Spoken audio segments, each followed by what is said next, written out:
Hello friends, again welcome of this channel. कहानी के start में हम एक लड़की को देखते हैं जिसका नाम फेयंग होता है और ये इस मूवी की फ़ीमेल लीड भी है। वो एक हॉस्पिटल में खाना लिए जा रही होती है कि सामने से एक लड़का जिसकी गोद में एक बच्चा भी होता है वो भागता हुआ आता है और उससे टकरा जाता है। टकराने की वजह से फेयंग का टिफ़िन नीचे गिर जाता है और साथ में उस बच्चे के हाथ से उसका टेडी बेयर भी।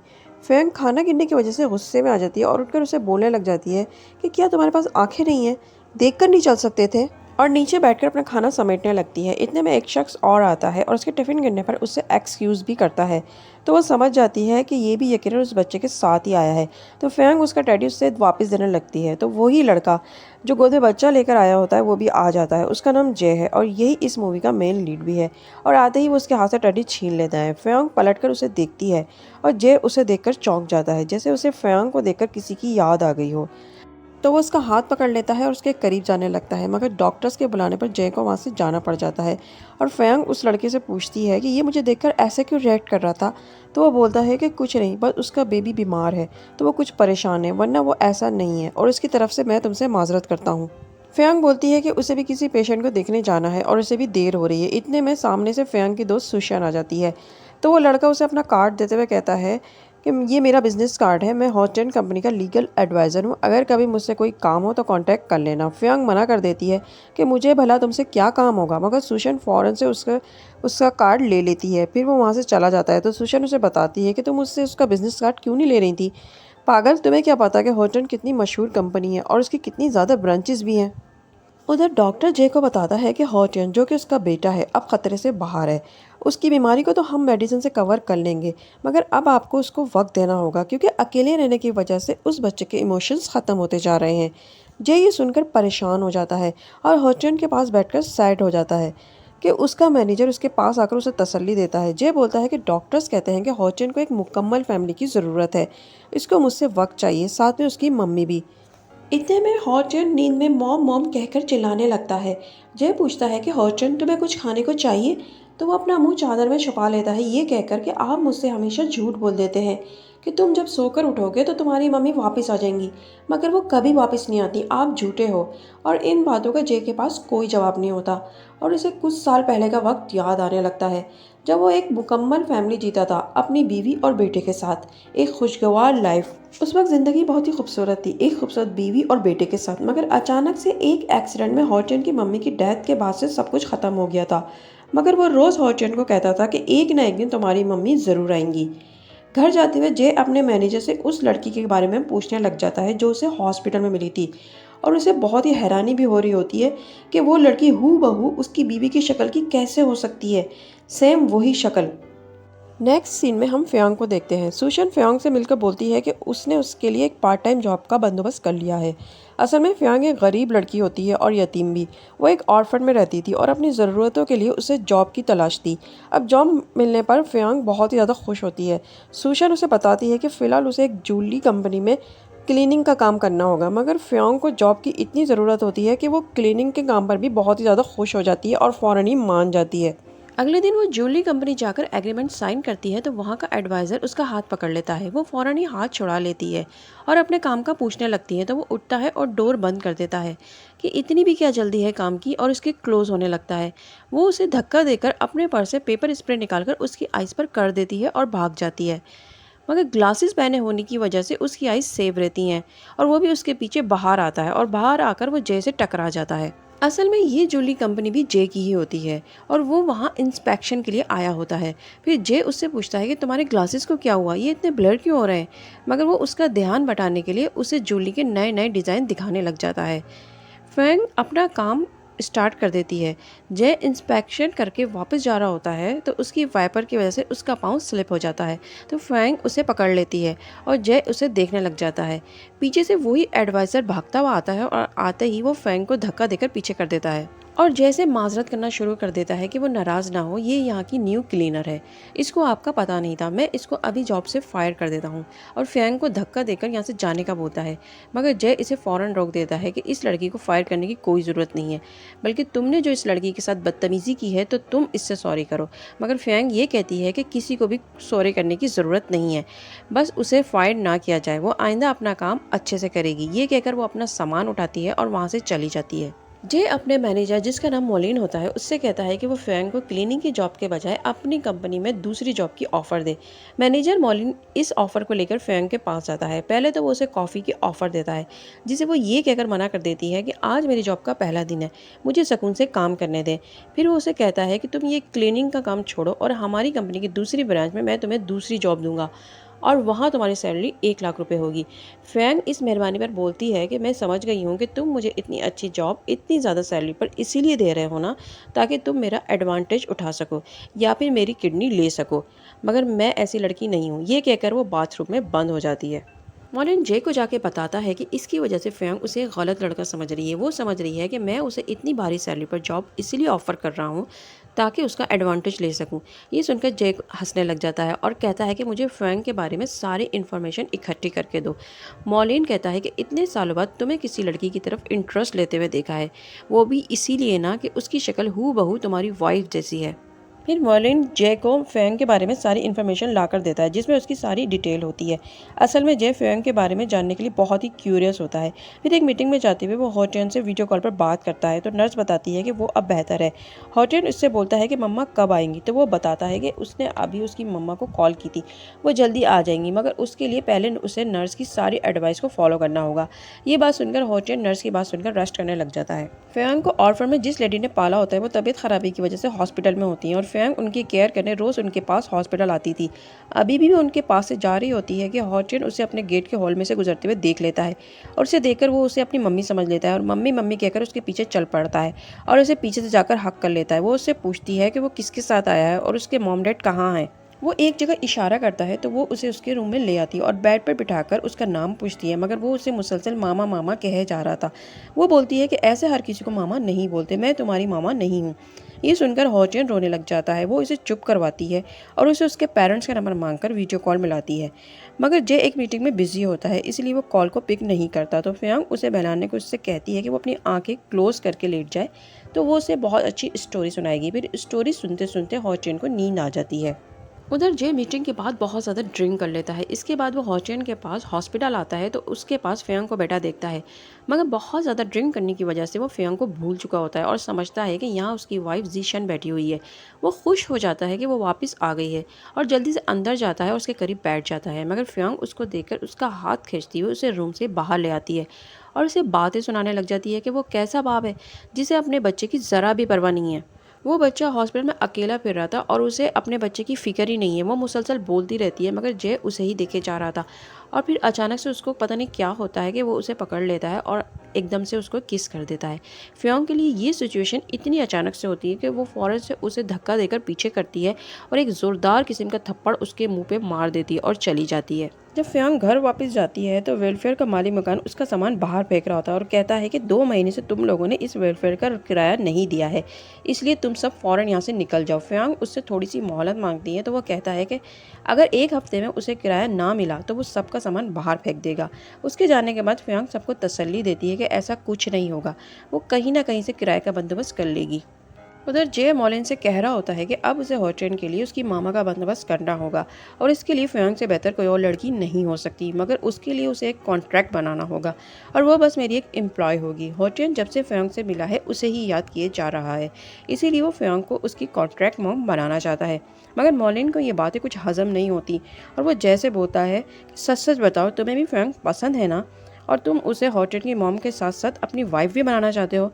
ये सुनकर जे खामोश हो जाता है और फ्योंग के बारे में सोचने लग जाता है। अगले दिन मॉलिन ये कॉन्ट्रैक्ट लेकर फ्योंग के पास जाता है और उसे हॉटेन की कॉन्ट्रैक्ट मॉम बनने की ऑफर करता है और इसे सारी स्टोरी भी सुनाता है कि किस तरह जे ने अपनी वाइफ की डेथ के बाद से लाइफ गुजारी है, और ये भी बताता है कि ये कॉन्ट्रैक्ट 3 महीनों पर मुश्तमिल होगा और उसे इन 3 महीनों के कॉन्ट्रैक्ट की 1 मिलियन सैलरी भी दी जाएगी। इतनी ज़्यादा सैलरी देकर पहले तो फ्योंग अपने गाल पर चुटकी काट कर देखती है कि कहीं ये इसका ड्रीम तो नहीं।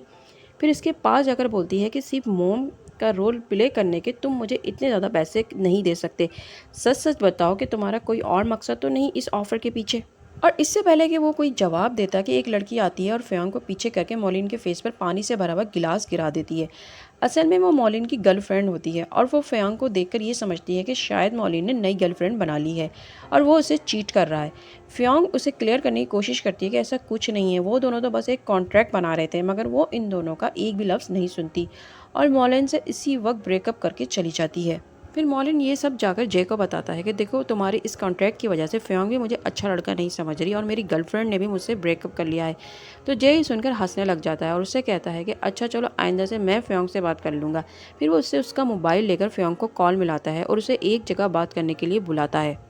और फिर जैसे ही वो आती है तो वो उसे एक चेक ऑफ़र करके होचन की केयर करने का बोलता है। तो वो बोलती है कि उसे पैसों की ज़रूरत तो है मगर वो सिर्फ पैसों के लिए किसी बच्चे के इमोशन से नहीं खेल सकती।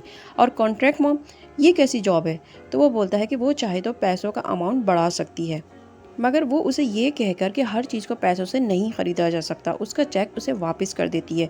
तो जय भी चेक को वापस अपने पॉकेट में रखकर चला जाता है और जाकर मॉलिन से कहता है कि वो लड़की पैसों से फिसलने वाली नहीं है, उसे मनाने के लिए कोई और ट्रिक यूज़ करनी पड़ेगी। मॉलिन बोलता है कि क्या बात है, आजकल तुम बिजनेस से ज़्यादा हर वक्त फ्योंग के बारे में ही सोचते रहते हो। लगता है कि इस लड़की ने तुम्हारे दिल में घर कर लिया है, इसीलिए तुम उसे प्यार से मनाने का सोच रहे हो। जय ये सुनकर उसे अपने ऑफिस से जाने का बोलता है और वो जाते जाते उससे बोलता है कि वो अपने दिल में झांक कर ज़रूर देखे, तुम अपने काम से ज़्यादा फ्योंग के बारे में सोचते रहते हो। जिसे सुनकर जय उसे बोलता है कि अब वो यहाँ से फ़ौरन के फ़ौरन ही दफ़ा हो जाए। फिर वो फ्योंग से बात करने के लिए उसके पीछे दोबारा जाता है और उसे अपनी गाड़ी में बैठने को बोलता है मगर फ्योंग किसी भी तरह नहीं मानती और उससे बोलती है कि जब उसने उसे साफ मना कर दिया है तो वो यहाँ उसके पीछे क्यों आया है। इतने में वो देखती है कि एक लड़की के साथ कुछ गुंडे ज़बरदस्ती कर रहे होते हैं। फ्योंग फ़ौरन जाकर उसे छुड़ाती है और दोनों की खूब पिटाई लगाती है और जय पीछे खड़ा उसे उन दोनों गुंडों को पीटते हुए देखकर हैरान हो रहा था। मार खाने के बाद वो दोनों लड़के भाग जाते हैं। फ्योंग पीछे पलटकर जय से बोलती है कि उसने उन्हें मारने में उसकी हेल्प क्यों नहीं की। तो जय देखता है कि उसका हाथ जख्मी हो गया था। वो फ़ौरन ही अपनी गाड़ी में से जाकर फर्स्ट एड बॉक्स ले आता है और उसकी बैंडेज करने लग जाता है। बैंडेज करने के बाद जय उससे बोलता है कि उसने उसकी चोट पर पट्टी की है, इसलिए अब उसको थैंक्स के तौर पर उसकी बात मानकर कॉन्ट्रैक्ट को साइन कर लेना चाहिए। तो वो उसे एक लॉलीपॉप निकाल कर देती है और कहती है कि उसके पास थैंक्स में देने के लिए बस यही है। वो रख रही होती है कि उसका हाथ लगने से उसकी मेडिसिन नीचे गिर जाती है, जिसे वो दोनों ही एक साथ उठाने के लिए झुकते हैं। तो दोनों रुक जाते हैं और दोनों की नज़रें एक लम्हे को मिलती हैं। फ्योंग को कुछ अजीब सा फील होता है तो वो फ़ौरन से खड़ी हो जाती है। फिर जय उसे छोड़ने उसके घर आता है तो वही मालिक मकान दोबारा से उनका सामान निकालकर बाहर फेंक रहा होता है। फ्योंग भागती हुई उसके पास जाती है तो वो उसे भी धक्का दे देता है। वो पीछे गिरने ही वाली होती है कि जय जाकर उसे पकड़ लेता है। जय बोलता है कि तुमने उसे धक्का क्यों दिया। मालिक मकान बोलता है कि तुम इस मसले में बीच में मत बोलो। तो जय बोलता है कि ये मेरी वाइफ का मसला है तो मैं बीच में क्यों नहीं बोलूँ। मालिक मकान कहता है कि अच्छा, अगर ये तुम्हारी वाइफ है तो तुम उसका रेंट क्यों नहीं दे देते हो। इस पर जय फ़ौरन रेंट का तमाम अमाउंट पूछता है और उसको उसी टाइम फुल पेमेंट कर देता है। मालिक मकान सारी पेमेंट होता देखकर उसका थैंक्स बोलकर फ़ौरन वहाँ से जाने लगता है। तो जय बोलता है कि आइंदा मेरी बीवी को तंग मत करना। फ्योंग जय से बोलती है कि मैं तुम्हारे सारे पैसे तुम्हें वापस कर दूंगी। जय बोलता है कि इसकी ज़रूरत नहीं है, अगर मेरे पैसे वापस करना चाहती हो तो कॉन्ट्रैक्ट को साइन कर दो, तुम्हें ये पैसे भी वापस नहीं करने पड़ेंगे और तुम्हें इस कॉन्ट्रैक्ट की सैलरी अलग से मिलेगी। और फ्योंग को अब नाचार उसकी बात माननी पड़ जाती है। अगले दिन फ्योंग मॉलिन के पास कॉन्ट्रैक्ट साइन करने आ जाती है। फिर मॉलिन उसे कॉन्ट्रैक्ट की सारी कंडीशन बताता है और होचन का सारा टाइम टेबल भी बताता है कि उसे कब खाना चाहिए और कब सोना है और कब मेडिसिन लेनी है। वो अगले दिन अपना सामान लेकर आ जाती है तो मॉलिन उसका सामान उठा लेता है और घर पर जय और होचन उसे वेलकम कहते हैं। फिर वो सब एक साथ बैठ जाते हैं और फ्योंग होचन को गिफ्ट भी देती है और उसका फेवरेट लॉलीपॉप देकर उससे बोलती है कि अब उसकी मॉम हमेशा उसके पास ही रहेंगी। तो होचन फ्योंग का हाथ और जय का हाथ उठाकर अपने ऊपर रख लेता है और कहता है कि आज से मेरे मॉम और मेरे डैड मेरे साथ ही रहेंगे। फ्योंग और जय एक दूसरे को देखने लग जाते हैं। फिर रात को जब सोने की बारी आती है तो फ्योंग जय के रूम में खड़ी सोच रही होती है कि इसके रूम में तो बस एक ही बेड है, तो क्या अब उसे जय के साथ बेड भी शेयर करना पड़ेगा। वो सोचती है कि ऐसा कुछ कॉन्ट्रैक्ट में तो नहीं था। इतने में जय रूम में आता है तो फ्योंग बोलती है कि इस रूम में तो बस एक ही बेड है, फिर वो दोनों एक साथ कैसे सो सकते हैं। तो जय बोलता है कि अच्छा, फिर तुम ज़मीन पर सो जाओ, क्योंकि अगर इस रूम में दूसरा बेड आएगा तो होटल सवाल पूछेगा, बेड तो नहीं आ सकता। फ्योंग बोलती है कि तुम एक लड़की को नीचे सोने का कैसे कह सकते हो, हालांकि तुम्हें नीचे सोना चाहिए। वो बोलता है कि मैं नीचे क्यों सोऊं, ये मेरा बेड है। इतने में होचियन रूम में आ जाता है और आकर इनसे बोलता है कि वो भी आज रात अपने मॉम और डैड के साथ उनके रूम में सोएगा। जय तो फ़ौरन मान जाता है मगर फ्योंग थोड़ा सा नर्वस होने लगती है। फिर होचियन दोनों का हाथ अपने हाथ में ले लेता है और आराम से सो जाता है। सुबह जब फ्योंग की आंख खुलती है तो जय बेड पर नहीं होता। वो किचन में जाती है तो जय नाश्ता बना रहा होता है। फिर वो पूछता है कि वो नाश्ते में क्या खाएगी और उसके लिए उसकी पसंद का नाश्ता ऑर्डर करता है। और उसे होटेन की डाइट, मेडिसिन और एक्टिविटी की रूटीन का चार्ट भी देता है, जो कि फियोंग को एक बच्चे के लिहाज से बहुत ही टफ लगती है। वो कहती है कि उसे होटेन की इतनी सख्त रूटीन नहीं रखनी चाहिए, वो अभी बच्चा है, मगर वो मना कर देता है कि इस रूटीन के खिलाफ कोई काम नहीं होना चाहिए और हर काम टाइम पर होना चाहिए वरना पनिश होगी। फिर फियोंग होटेन को रूटीन के सारे काम करवाने के बाद सोचती है कि होटेन घर पे रह रहकर बोर हो जाता है। वो उसे थोड़ी देर के लिए एक पार्क में आउटिंग करवाने ले जाती है, जहाँ जाकर होटेन बहुत ही ज़्यादा एंजॉय करता है और खुश भी होता है। जे घर आता है तो देखता है कि होटेन और फियोंग दोनों ही घर पर नहीं होते। वो फियोंग को फ़ोन भी करता है मगर वो नहीं उठाती, तो उसे ढूंढता हुआ पार्क जा पहुँचता है और फियोंग को डांटते हुए कहता है कि जब उसने होटेन को घर से बाहर ले जाने को मना किया था तो वो उसे यहाँ लेकर क्यों आई, और होटेन का हाथ खींचते हुए ले जाने लगता है। तो होटेन मॉम कहकर फियोंग से चिपक जाता है और रोने लग जाता है। फियोंग उसे चुप करवाती है और जे से बोलती है कि मैंने कुछ गलत नहीं किया, तुमने कभी भी अपनी बेटी की फीलिंग्स को नहीं समझा कि वो कहाँ खुश रह सकता है। तुमने हमेशा उसे घर की चार दीवारी में कैद करके रखा हुआ है और आज वो बाहर आकर कितना खुश हुआ है तुम्हें उसका अंदाज़ा भी नहीं है। ये कहकर वो होटेन का हाथ पकड़कर उसे वहाँ से ले जाती है। मैनेजर मॉरिन जे को समझाता है कि मुझे लगता है कि होटेन अब फियोंग के बगैर नहीं रह सकता। फियोंग घर जाकर होटेन के साथ ड्राइंग करने लगती है। अब उसे होटेन के साथ वक्त गुजारना अच्छा लगने लगा था और वो उसे अपनी फैमिली भी समझने लगी थी। वो बेड पर बैठकर होटेन की बनाई हुई ड्राइंग देख रही होती है कि पीछे से जे आकर उससे पूछता है कि वो क्या कर रही है, तो वो उससे ड्राइंग छुपा लेती है, मगर वो उससे ड्राइंग लेने की कोशिश करता है मगर वो नहीं देती और इसी तरह छीना झपटी में वो हमेशा की तरह एक दूसरे के बहुत ही करीब आ जाते हैं। फिर एकदम ही जे फेंग को किस कर लेता है। फेंग उसे पीछे हटाती है तो जे कुछ खोया खोया सा होता है और उसे खोए हुए लेजे में उससे पूछता है कि सच सच बताओ तुम कौन हो। फेंग बोलती है कि लगता है तुमने आज फिर से ड्रिंक की हुई है इसलिए ऐसी बातें कर रहे हो। जे बोलता है कि तुम आखिर क्यों इतनी ज़्यादा जनशुए से मिलती हो। फेंग कहती है कि मैं खुद हैरान हूँ इस बात पर और मैं ये बात अपनी वेलफेयर की मॉम से ज़रूर पूछूंगी अपने पास्ट के बारे में। जे बोलता है कि ठीक है, तुम्हारे पास बस 2 घंटे हैं, तुम इन 2 घंटों में उनसे पूछकर आ सकती हो। वो बोलती है कि क्या सिर्फ 2 घंटे, और इस पर गुस्सा होकर वहाँ से चली जाती है। फिर वो हॉस्पिटल जाकर मॉम से पूछती है कि प्लीज़ मुझे सच सच बताएं कि मैं इस वेलफेयर में कैसे आई और मेरे रियल पेरेंट्स मुझे यहाँ क्यों छोड़कर गए और क्या मेरी कोई बहन भी थी। तो मॉम इसे बताती हैं कि तो जब तुम्हारी रियल मॉम तुम्हें मेरे पास लेकर आई थी तो वो बहुत अकेली थी और उनकी 2 ट्विंस बेटियाँ भी थी, यानी तुम्हारी जुड़वा बहन, और वो अकेले 2 बेटियों को नहीं संभाल सकती थी, इसलिए उन्होंने तुम्हें मेरे हवाले कर दिया। फिर वो पूछती है कि मेरी बहन और मेरी माँ कहाँ हैं, तो वो बोलती हैं कि पता नहीं वो दोनों कहाँ चली गई। उसके बाद से वो पलट कर नहीं आई। इससे पहले कि वो आगे भी कुछ और पूछती, उसके मोबाइल पर जय की कॉल आ जाती है और वो गुस्सा कर रहा होता है कि 2 घंटे से ज़्यादा हो गए हैं और वो अभी तक वापस क्यों नहीं आई। इसीलिए वो फ़ौरन वापस आए क्योंकि होटेल उसका वेट कर रहा है। वो कहती है कि अच्छा वो आ रही है। फिर वो मॉम से ये कह कर के उसके ऑफिस से फ़ोन आया है और वहाँ उसे कुछ काम है इसलिए उसे जाना होगा। वो घर जाती है तो होटेन खुश हो जाता है उसे देखकर और बोलता है कि मॉम आ गई, लेकिन जय गुस्सा करने लग जाता है कि उसे आने में इतनी देर क्यों हुई, क्या वो अपना एग्रीमेंट भूल गई है। फ्यांग उसके पास जाकर उससे बोलती है कि वो हर वक्त इतना कोल्ड क्यों रहता है, क्या वो कभी आराम से थोड़ा नरम लहजे में बात कर सकता है। वो कहता है कि नरम लहजे में कैसे, क्या ऐसे, और ये बोलते हुए वो उसका हाथ खींचकर उसे अपने हाथ पर गिरा लेता है, जिसे देखकर होटन हंसने लगता है और जैसे कहता है कि डैड क्या मम्मी को किस करने वाले हो।